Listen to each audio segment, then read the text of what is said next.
Hello and welcome young explorers. I am Diya Sharma and I hope you are all doing fantastically well. Today we are going to solve example number 8. So example number 8 में हमको factorise करना है using the middle term splitting method. अब ये middle term splitting method क्या है ma'am? तो देखो नाम में ही है मिडिल टर्म स्प्लिट करना, मतलब जो भी टर्म हमारा मिडिल में है हमको उसको स्प्लिट करना है। अब इसको हम लोग कैसे करेंगे? तो देखो मिडिल टर्म को अप्लाई करने से पहले आपको ये पता होना चाहिए कि मिडिल टर्म को हमको कहाँ पर अप्लाई करना है। सो कहाँ पर अप्लाई करेंगे? क्वाड्रेटिक इक्वेशन पर अप्लाई करेंगे। अब क्वाड्रेटिक इक्वेशन क्या होगी? मतलब एक ऐसी इक्वेशन जहां पर डिग्री क्या होगी? 2 होगी। डिग्री 2 का क्या मतलब है कि हाईएस्ट पावर क्या होनी चाहिए? 2 होनी चाहिए। सो एग्जांपल नंबर 8 में जो इक्वेशन गिवन है वो क्या है? एक क्वाड्रेटिक इक्वेशन है, क्योंकि यहाँ पर हाईएस्ट पावर क्या है? 2 है।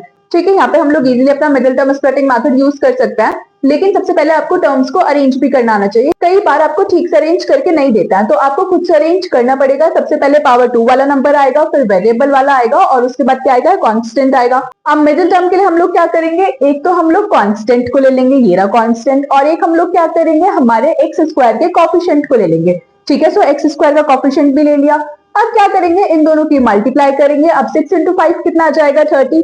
अब 30 के हम लोग को फैक्टर्स करना है, तो 30 के फैक्टर्स करना भी बहुत इजी है। अब 2 के टेबल में 30 कितने पे आएगा? 15 पे। 2 15 30।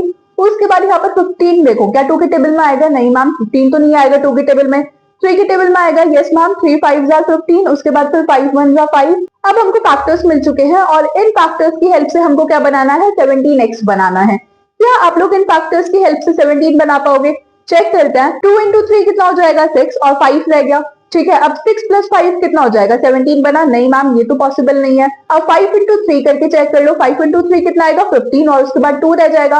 अब 15 प्लस 2 कितना हो जाएगा? 17। सो अभी 15 और 2 की हेल्प से 17 तो बन जाएगा, लेकिन हमको क्या बनाना है? 17x। तो क्या मैं 15x और प्लस 2x कर सकती हूँ? 15x प्लस 2x कितना हो जाएगा? 17x। उसके बाद 6x स्क्वायर आ जाता है और 5 आ जाता है, क्योंकि हमने मिडिल टर्म को तो स्प्लिट किया है। बाकी ये जो हमारा 6x स्क्वायर है और 5 है, ये तो आ जाते रहेंगे। अब उसके बाद हमको 2 के पेयर्स बनाने हैं। यहाँ से हम लोग 2 के पेयर्स बना लेंगे। अब इन पेयर्स से हमको एक नंबर कॉमन बाहर निकालना है। अब अगर यहाँ पर बात करें तो देखो क्या कॉमन आ रहा है? यहाँ पर 6 है और यहाँ पर 15 है। ठीक है, क्या ये दोनों 3 के टेबल में आएंगे? तो 6 और 15 में क्या कॉमन आ रहा है? 3 कॉमन आ रहा है। और उसके बाद यहाँ पर 2x है और यहाँ पर 1x है। तो क्या हम लोग 1x तो यहाँ से बाहर निकाल लें और 1x यहाँ से बाहर निकाल लें। ठीक है, तो हमारा कॉमन पार्ट बाहर आ जाएगा। अब उसके बाद अंदर क्या रह जाएगा? देखो 2 3 6 और उसके बाद 1x रह जाएगा, क्योंकि 1x तो बाहर चला गया, 1x अभी अंदर है। और उसके बाद फिर प्लस में क्या आएगा? 3 5 15 और उसके बाद x तो बाहर ही चला गया था। ठीक है, सो 2x प्लस 5 आया है। अब अगर आप इसको सिंपली सॉल्व भी करोगे तो आपका यही वाला पेयर आएगा। ठीक है, तो ऐसे हम लोग कॉमन लेते हैं, जो भी चीज कॉमन है वो हम लोग बाहर निकाल लेंगे और जो भी रह जाएगा वो अंदर आएगा। उसके बाद नेक्स्ट हम लोग क्या करेंगे? नेक्स्ट पेयर से कॉमन ले लेता है। यहाँ से क्या कॉमन आ रहा है मैम? यहाँ से तो कुछ भी कॉमन नहीं आ रहा, लेकिन 1 तो कॉमन आ ही सकता है, तो हम लोग 1 कॉमन ले लेंगे और अंदर क्या रह जाएगा? 2x plus 5। इसको आप सिंपली सॉल्व करोगे तो भी आपको 2x प्लस 5 ही मिलेगा। अब आप लोगों ने एक चीज नोटिस किया होगा कि यहाँ पर भी कॉमन लेने के बाद 2x प्लस 5 बचा था और यहाँ पर भी कॉमन लेने के बाद 2x प्लस 5 बचा है। इसका मतलब हमारा सॉल्यूशन बिल्कुल करेक्ट है।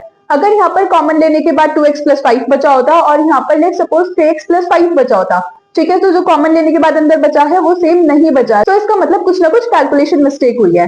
ठीक है, लेकिन हमारा दोनों ही जगह सेम आया है। यहाँ पर भी 2x प्लस 5 आया, यहाँ पर भी 2x प्लस 5 आया। इसका मतलब हमारा सॉल्यूशन बिल्कुल करेक्ट है। तो अगर आपने सॉल्यूशन में कुछ भी मिस्टेक किया होगा तो वो आपको इस स्टेप पे पता चल जाएगा। ठीक है, कॉमन लेने के बाद दोनों जगह अंदर सेम ही बचना चाहिए। अब ये जो बाहर आया है इसको हम लोग एक ब्रैकेट में कर लेंगे। यहाँ पे बाहर क्या है? 3x और यहाँ पे बाहर क्या था? 1। अब 3x प्लस 1 एक ब्रैकेट में आ जाएगा और 2x प्लस 5 ये पूरा एक ब्रैकेट बन जाएगा।